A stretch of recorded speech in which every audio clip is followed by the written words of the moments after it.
Hey everyone, Reverend Sarah Grady from St. Paul's United Church here for the midweek check-in and to continue these engagement questions that we're doing on We Make the Road by Walking, our Brian McLaren book study.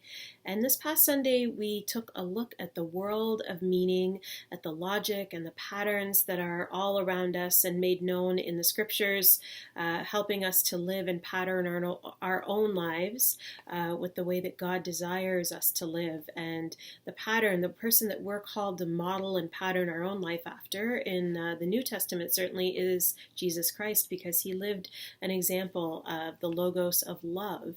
He was one who, with each of his actions, was trying to live out that logic of love, that desire of God to make love known in the world.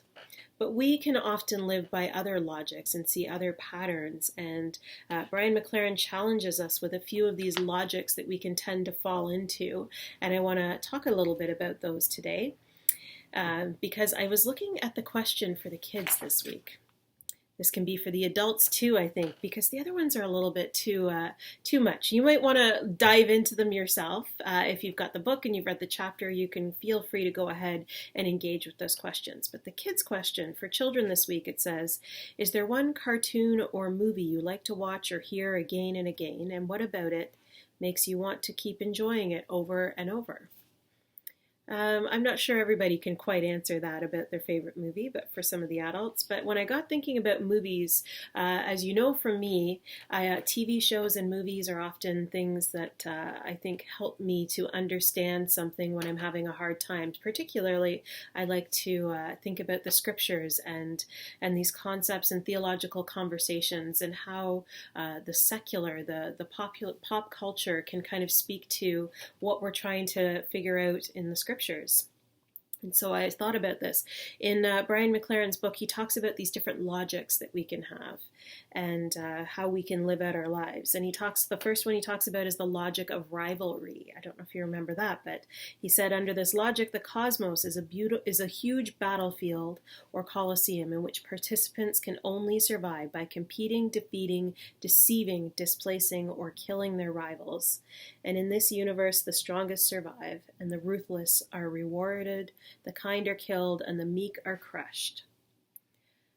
I immediately thought of the books and the movie series The Hunger Games, and I'm not sure if you've seen that, but that's exactly the premise of this movie. That's what came to mind for me as I was thinking about this logic of rivalry, and I can't imagine living in a world like that. It's a post-apocalyptic world that just seems so unimaginable to how we live our lives now. But I sometimes worry we could get there, and that some of these movie realities could become true. And perhaps maybe moving towards the less likely to happen to us, if we talk about and look at his concept of the logic of compliance, where the cosmos is a big organization ruled by powerful bosses, where your job is to learn the rules and comply, to stay in your allotted place, do what you're told, and play it safe, or you'll get in a lot of trouble. And I hope and pray that you've seen the movie, the Lego Movie. It's an amazing example of this. I can't think of a better example. This lone wolf in the movie is, as the saying goes, Emmett, this Lego character who just can't, figure out what his meaning and his purpose is. And he wants to stray from this idea of being part of the logic of compliance. And everybody else can't figure out, why would you want to do that? He wants to know more. He wants to be part of something bigger. And so I think that at the beginning of the movie, we see this world that was created, this Lego world, is really an amazing example of the logic of compliance.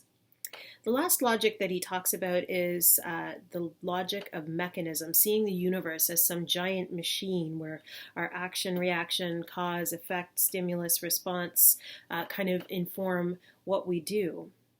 And he says, you can use the mechanisms of the universe to seek whatever pleasure, power, and security you can during your short life. But in the end, there is no meaning to the machine.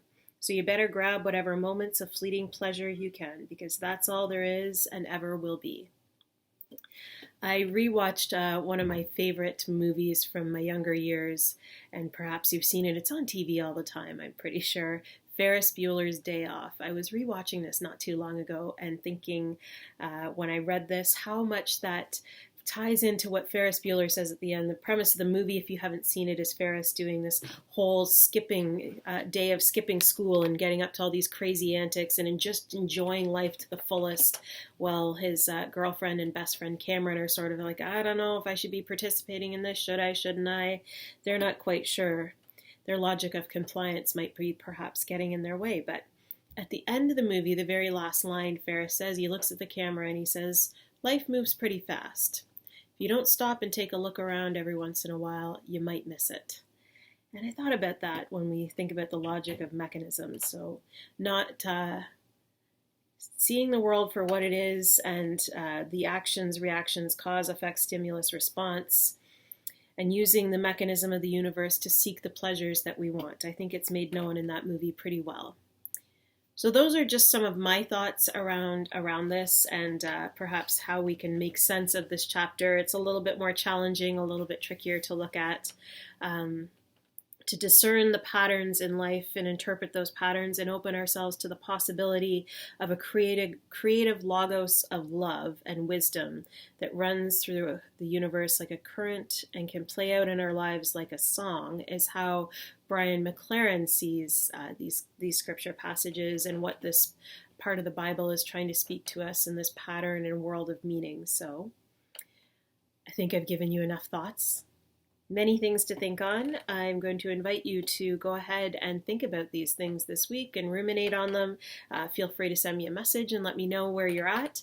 And if all of that's too much, on Sunday we had a lot of technical difficulty. We weren't able to get the service that we filmed up and online for you, but I do have one snippet that I'm going to play at the end of this video, and you can feel free to use this as your simple meditation this week. Erica filmed a beautiful prelude, a WC prelude, and so I invite you to just simply sit back and meditate and think about where the patterns and the meaning are in your life as you do this. So whatever the day holds for you, whatever the week holds for you, I pray you find some pattern of meaning and that logos of love lived out for the ways that you're offering yourself to God's world and the way that God's world is being offered back to you.